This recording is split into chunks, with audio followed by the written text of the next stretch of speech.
You're listening to Supervision with a Vision, where we discuss all things supervision.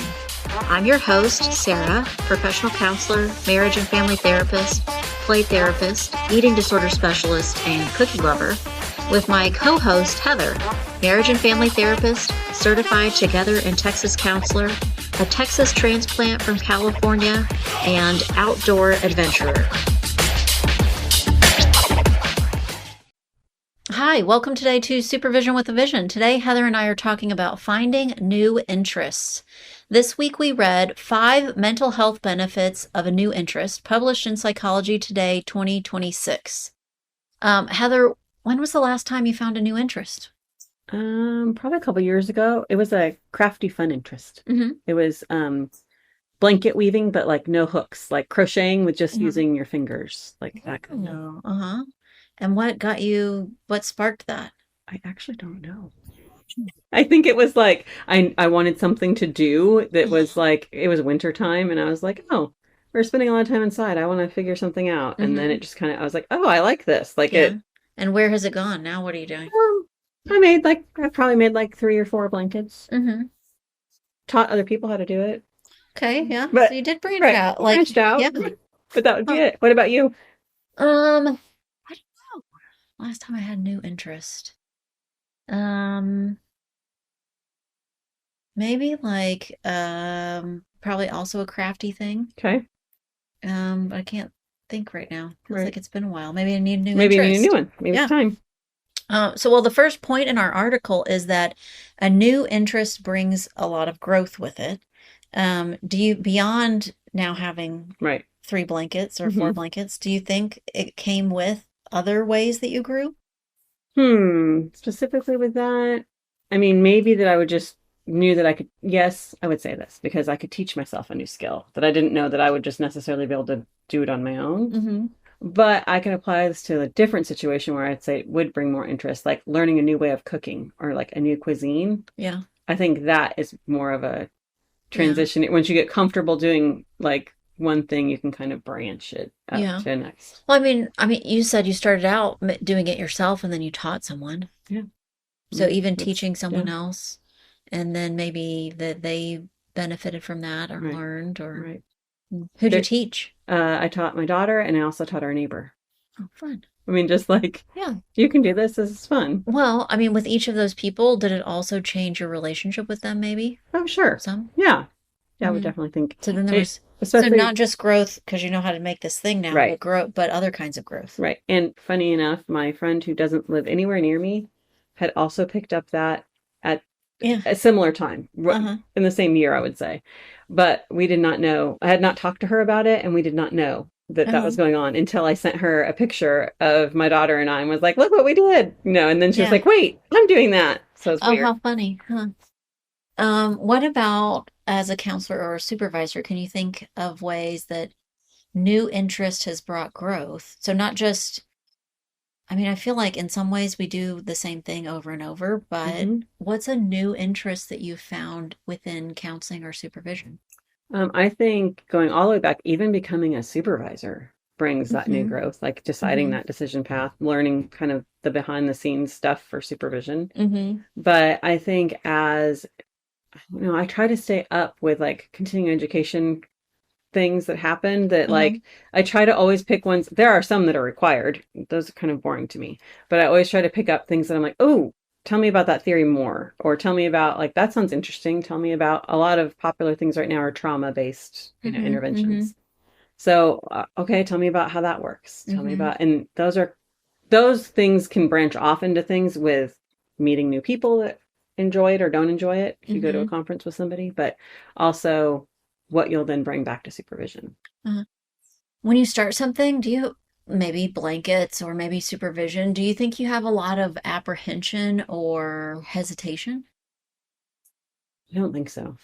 It's not my, I usually just. Yeah, I think, at some point I had a handful of counselors that were asking me about becoming supervisors. Oh, yeah. And it just had not really occurred to me how apprehensive someone might be. Yeah. And not that I don't think that I take the idea of providing supervision lightly. Right.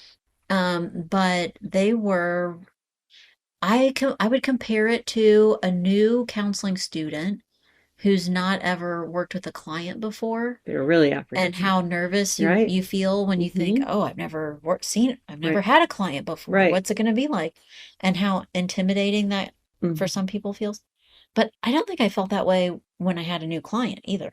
Like when I first, I can remember my very first play therapy client was not nervous. Right. I'm trying to remember what client I might have called my very first client. I just don't feel like I was super I don't think worried I wasn't really super worried. I was more anxious about the notion in my practicum of people watching me, like that part of it, than the actual interaction with the client. Like that part didn't bother me. I can't remember how that worked. I don't think that we had people watching us specifically. Are you saying like you had like a two-way mirror kind of thing? In practicum, we had only in practicum. There was like 2 rooms that you had to sign up for your time with, whatever. And that it was, you practiced first with your student, like with your colleagues. Yeah. But like knowing that you're now going to get an actual client that's coming in the door, and like your whole group is sitting behind the window, not just your professor, but like. And so you had a client that was like a real, not a classmate. Not a classmate. If you were part of that program, I mean, people knew that they were coming in. And sure, yeah.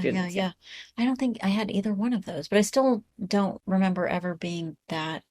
I wasn't really nervous about the interaction with the client itself. Yeah. So new interest can bring a lot of growth. Oh, I started to say about you making these blankets, that maybe the growth happens not always in the direction we anticipate. Sure. That you now know how to make blankets, but maybe you also, your relationship with your daughter and your neighbor has changed, or maybe you learned something new about yourself, unrelated specifically to the blanket, but now you know.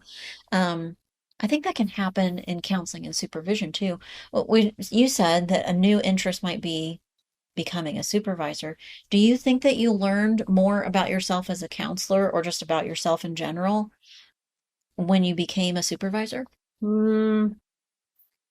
Yes. But interestingly enough, not necessarily I mean, there were things that applied to counseling, but I think I learned more about myself as like I know what my weakness is here, so I need to make sure I do it this way. Like, I know that I am not the best person when it comes to paperwork, so I have to hold myself accountable to these things. If I'm choosing to be a supervisor, I need to do it this way.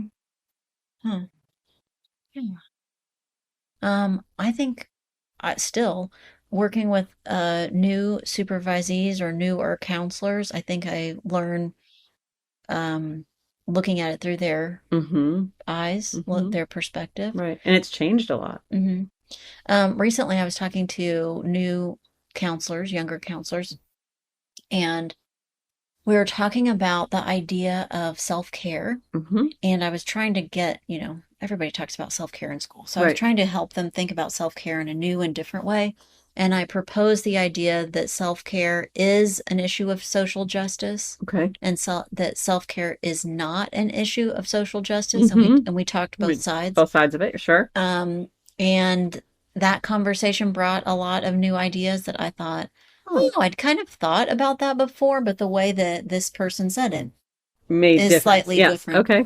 But I also, because of the group of people I was talking to, and their life experience or cultural background, also had new perspective that I've spent some time reading about or thinking about related to just the idea of social justice. Oh, okay. Right. Which I didn't expect, right? I went in knowing I hope to give them insight or new ideas about the ideas of self-care. Right. Or the idea of self-care.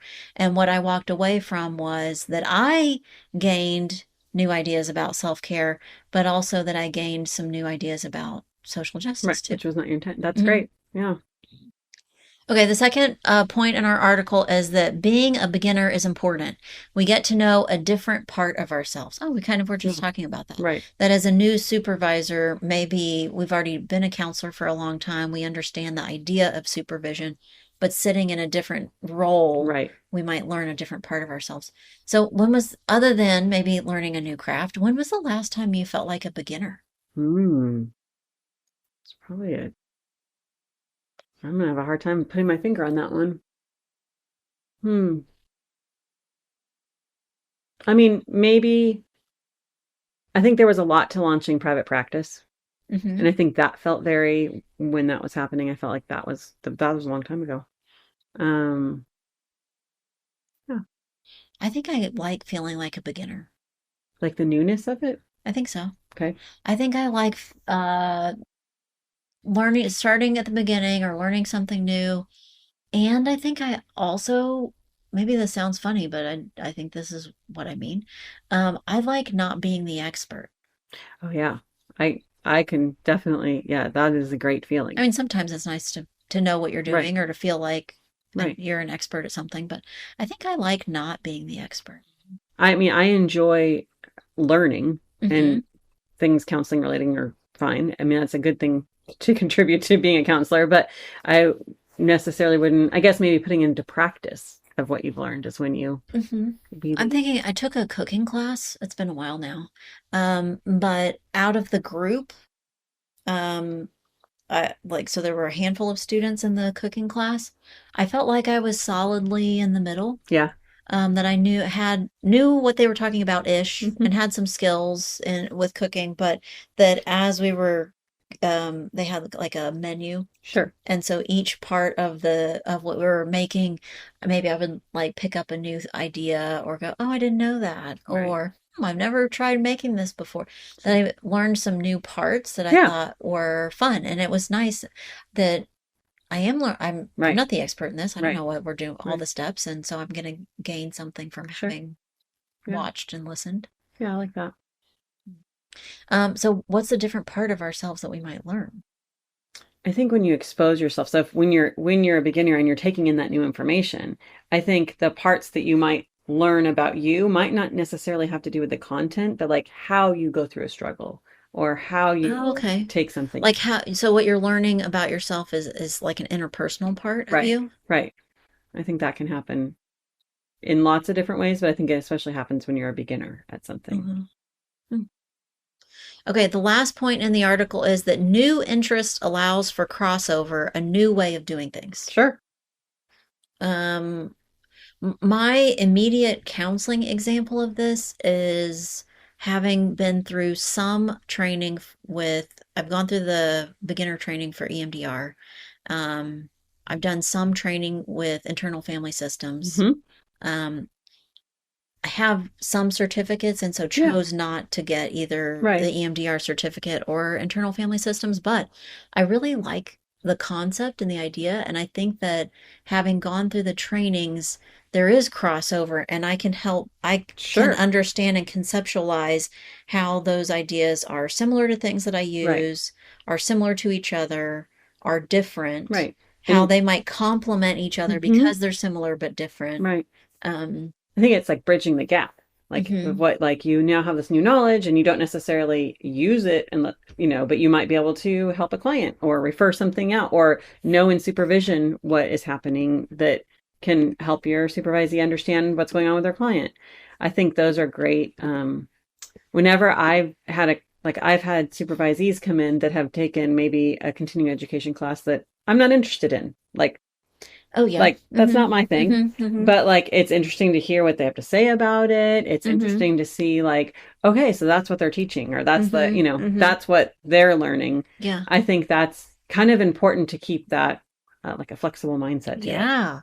I hadn't thought of that. I had a while ago now. I worked with someone I was supervising her, and I think her number one goal was that she wanted to ultimately be a sex therapist. Okay.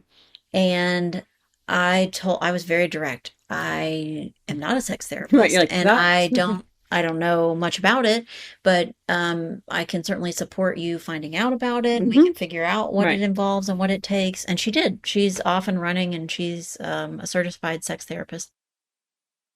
I do think at the time I thought I meant what I said to her, like, go do it. Right.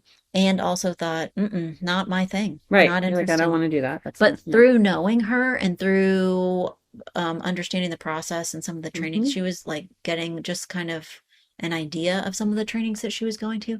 I think that I can apply it to the types of clients that I see. Sure. In a crossover kind of way. Right. That I don't care to, but, and I also think that I'm not prepared to do sex therapy with someone. But if there was an eating disorder, body image component that began to cross over into ideas or feelings about sexuality, I think I could help. Yeah, you're much more prepared. Right. The same I think would be true about grief counseling. I know that you have spent more time doing that, but recently, this one maybe only been a couple months ago, I saw a counselor friend that I hadn't seen in a while. And she said, new idea I had recently, we're all grief counselors. And you're like, oh. And I went, tell me, explain more. Right. And she explained her full thought. And I went, oh, well, that bums me out.